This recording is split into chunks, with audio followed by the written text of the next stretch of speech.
ಸಾಮಾನ್ಯವಾಗಿ ಡೂ ಮತ್ತು ಡಸ್ ಅನ್ನ ಹೇಗೆ ಬಳಸ್ತೀವಿ ಅನ್ನೋದು ತುಂಬಾ ಜನರಿಗೆ ಕನ್ಫ್ಯೂಷನ್ ಇರುತ್ತೆ. ಈ ಒಂದು ವಿಡಿಯೋದಲ್ಲಿ ತಿಳಿದುಕೊಳ್ಳೋಣ ಅಂತ. ಐ ಜೊತೆಗೆ ನಾವು ಡೂ ಅನ್ನ ಬಳಸ್ತೀವಿ, ಡಸ್ ಅನ್ನ ಬಳಸೋದಿಲ್ಲ.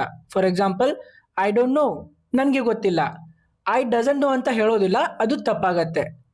ಯು ಜೊತೆಗೆ ಡೂ ಬಳಸ್ತೀವಿ, ಡಸ್ ಬರೋದಿಲ್ಲ.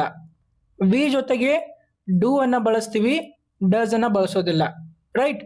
ದೇ ಜೊತೆಗೆ ಕೂಡ ನಾವು ಡೂ ಅನ್ನೇ ಬಳಸ್ತೀವಿ, ಡಸ್ ಬಳಸೋದಿಲ್ಲ. ಐ ಯು ವಿ ಜೊತೆಗೆ ನಾವು ಡೂ ಅನ್ನ ಬಳಸ್ತೀವಿ, ಡಸ್ ಅನ್ನ ಬಳಸೋದಿಲ್ಲ. ನೆಕ್ಸ್ಟ್ ನೋಡಿ, ಹಿ ಜೊತೆಗೆ ನಾವು ಡೂ ಅನ್ನ ಬಳಸೋದಿಲ್ಲ, ಡಸ್ ಅನ್ನ ಬಳಸ್ತೀವಿ. ಹಿ ಡಸಂಟ್ ನೋ, ಅವನಿಗೆ ಗೊತ್ತಿಲ್ಲ. ರೈಟ್? ಶಿ ಜೊತೆಗೆ ನಾವು ಡೂ ಅನ್ನ ಬಳಸೋದಿಲ್ಲ, ಡಸ್ ಅನ್ನ ಬಳಸ್ತೀವಿ. ಅದೇ ರೀತಿಯಾಗಿ ಇಟ್ ಜೊತೆಗೆ ನಾವು ಡೂ ಅನ್ನ ಬಳಸೋದಿಲ್ಲ, ಡಸ್ ಅನ್ನ ಬಳಸ್ತೀವಿ.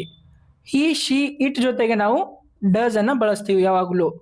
ಹಾಗಾದರೆ name, for example Ravi, Raju, ಇವುಗಳ ಜೊತೆಗೆ ನಾವು ಡೂ ಬಳಸ್ತೀವಿ ಅಥವಾ ಡಸ್ ಬಳಸ್ತೀವಿ ಅನ್ನೋದನ್ನ ಕಾಮೆಂಟ್ ಅಲ್ಲಿ ತಿಳಿಸಿ. ಇದೇ ರೀತಿಯಾಗಿ ಕನ್ನಡದಿಂದ ಇಂಗ್ಲಿಷ್ ಕಲಿಯುವುದಕ್ಕೆ ನಾವು 10 PDF ಬುಕ್ಸ್ಗಳನ್ನ ರೆಡಿ ಮಾಡಿದ್ದೇವೆ. ಇವುಗಳನ್ನು ಕನ್ನಡ ಮತ್ತು ಇಂಗ್ಲಿಷ್ ಅಲ್ಲಿ ಎಕ್ಸ್ಪ್ಲೇನ್ ಮಾಡಲಾಗಿದೆ. ಇವುಗಳನ್ನು ನೀವು ಯಾವುದೇ ವೆಬ್ಸೈಟ್ಗೆ ಹೋಗಿ ಡೌನ್ಲೋಡ್ ಮಾಡ್ಕೊಳ್ಳೋ ಅವಶ್ಯಕತೆ ಇಲ್ಲ. ಸಿಂಪಲ್ ಆಗಿ ಈ ಒಂದು ನಂಬರ್ಗೆ ವಾಟ್ಸ್ಆಪ್ ಮೇಲೆ ಮೆಸೇಜ್ ಅಥವಾ ಕಾಲ್ ಮಾಡಿ. Thank you.